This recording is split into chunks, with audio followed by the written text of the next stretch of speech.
Good afternoon, this is Dr. Do again, and this video is quarantine special edition video number 23.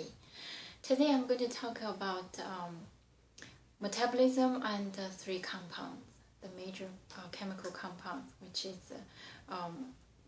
which we take from food: protein, fat, and carbohydrates. So we all know that we eat food, and there's another organic compound in our body, which is nucleic acid, but that is not related to the energy. We eat food. The main reason for taking food is because we need energy. And how did these large compounds metabolize in our body? What kind of mechanism? What kind of food has high energy? Where did they go after we digest, absorb?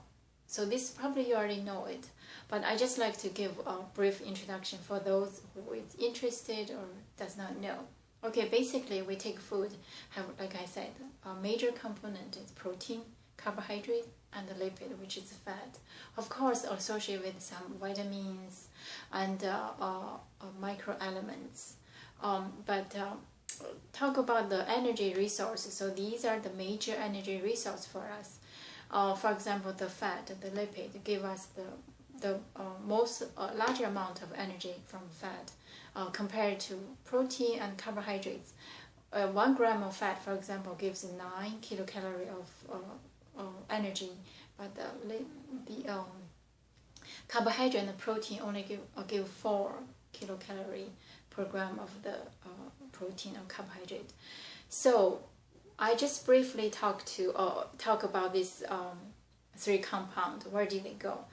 So for the major, I talk about the sugar. Where are those carbohydrates go? Let's start from the sugar.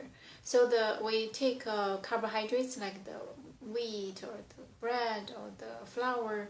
Those are the carbohydrates. So through the digestion from the amylase, which is secreted either through the oral gland or the pancreas.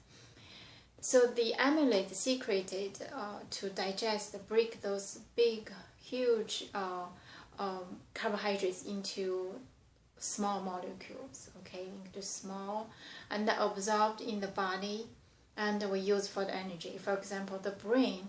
It's the organ that can only use glucose as energy, cannot use fat, cannot use any other kind of sugar, but only glucose. And of course, the muscle use a lot of carbohydrates for energy.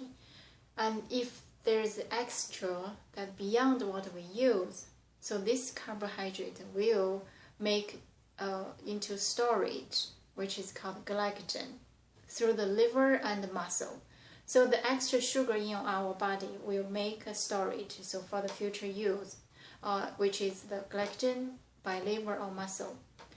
And the fat we absorbed is digested by the lipids, which is secreted by the pancreas. Again, bring into small molecules and absorb into blood.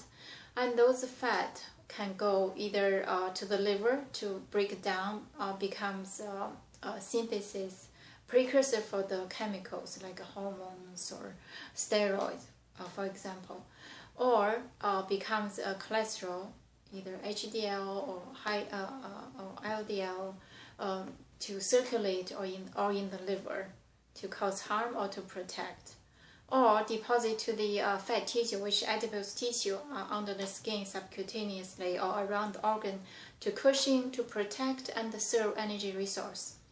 If they're extra, more than we can store, and then those just becomes extra fat, either abdominal adipose deposit, which increase the waist, the length of waist, which is increase the risk for the cardiovascular disease.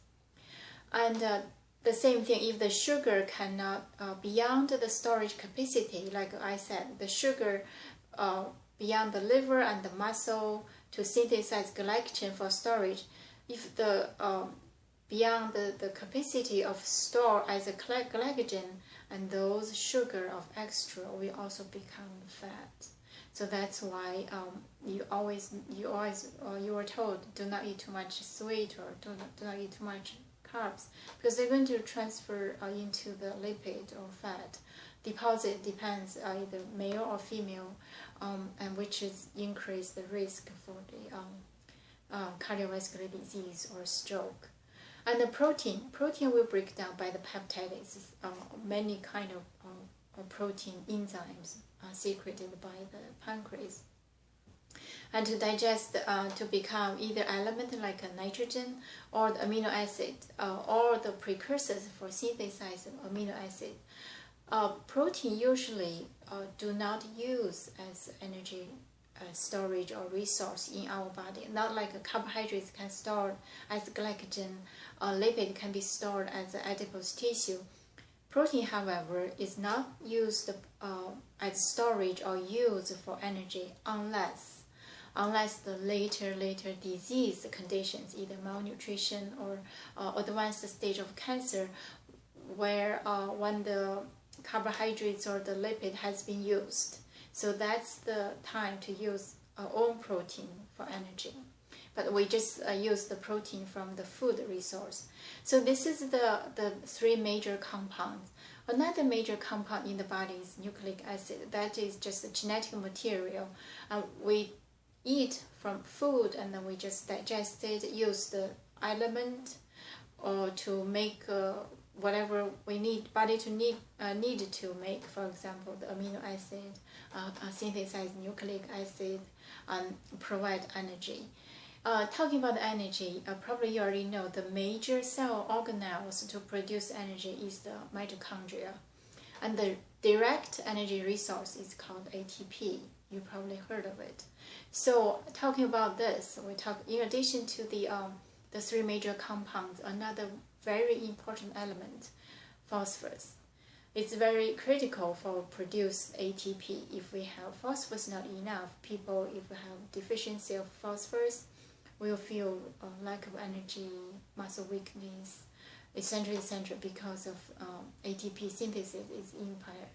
However, for normal people, normal diet, the phosphorus deficiency is not quite possible to happen, unless for those who have chronic disease, either bone disease or kidney disease, might have the phosphorus deficiency cause the lack of energy.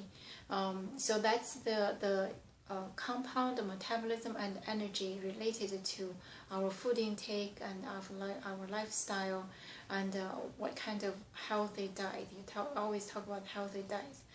What is the basic fundamental theory behind this healthy diet? You probably know it, but I just think probably during this quarantine time is a good time to enjoy, relax, take some healthy food, healthy diet, and give you some idea what kind of portion, what kind of food probably meet your need. Okay, and thank you for watching, and I will see you next time.